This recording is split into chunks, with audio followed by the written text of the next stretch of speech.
उद्यापासून राज्याचं अर्थसंकल्पीय अधिवेशनाच्या पूर्वसंध्येला सरकारकडून चहापानाचा कार्यक्रम, शेतकरी प्रश्नांवरून अधिवेशन गाजण्याची शक्यता, तर अर्थसंकल्पीय अधिवेशनही विरोधी पक्ष नेत्यांविनाच होणार.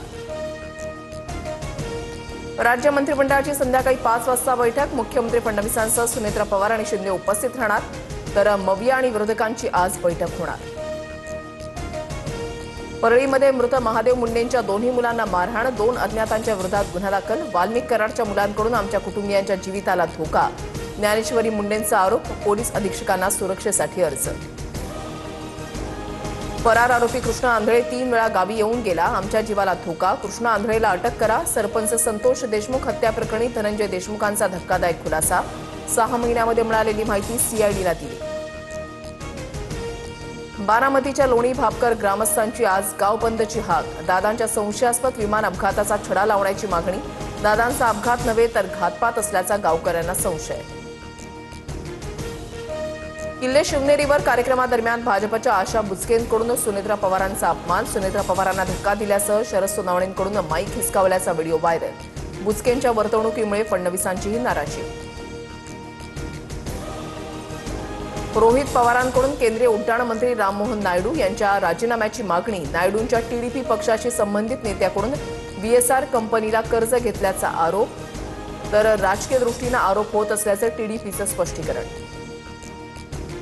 राष्ट्रवादीच्या विलिनीकरणाची सुनील तटकरेंना पूर्वकल्पना होती. 16 जानेवारीला तटकरे अजितदादा आणि सुळेंना भेटले होते. बैठकीमध्ये दादांनीच तटकरेंना विलिनीकरणाची कल्पना दिली होती, सूत्रांची माहिती. विलिनीकरणानंतर पक्षाची जबाबदारी अजित पवारांना देऊन शरद पवार राजकारणातून अलिप्त होणार होते, मात्र पवारांनी पुन्हा राज्यसभेवर जाण्याचा दादांचा आग्रह होता, सूत्रांची माहिती. शरद पवार रुटीन चेकअपसाठी रुबी हॉल क्लिनिकमध्ये दाखल, अस्वस्थ जाणवू लागल्यामुळे सलाईन लावली, प्रकृती उत्तम असल्याची डॉक्टरांची माहिती. सरपंच प्रशासक म्हणून कारभार पाहणार, मुदत संपणाऱ्या ग्रामपंचायतींसाठी राज्य सरकारचा मोठा निर्णय, 28 फेब्रुवारीपर्यंत मुदत संपणाऱ्या ग्रामपंचायतीसाठीच निर्णय लागू राहणार. पाकिस्तानचे अफगाणिस्तानवर भीषण हवाई हल्ले, 2 प्रांतांवर केलेल्या हल्ल्यामध्ये एकाच कुटुंबातील 19 जणांचा मृत्यू, लवकरच प्रत्युत्तर देऊ, अफगाणिस्तानचा पाकला इशारा. बंगालच्या उपसागरातील कमी दाबाच्या पट्ट्यामुळे 10 राज्यांमध्ये पावसाचा इशारा, तर महाराष्ट्रामध्ये पुढील 5 दिवस तापमानामध्ये वाढ होणार, हवामान खात्याचा अंदाज. तमिळनाडूपासून केरळपर्यंत सतर्कतेचा yellow alert.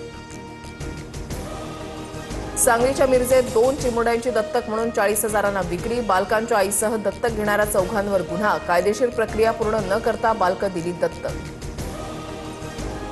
T20 world कपच्या super 8 फेरीमध्ये आज भारत आणि दक्षिण आफ्रिका भिडणार, विजयी घौडदौड कायम ठेवण्यासाठी टीम इंडिया सज्ज, अहमदाबादच्या नरेंद्र मोदी स्टेडियमवर रंगणार सामना.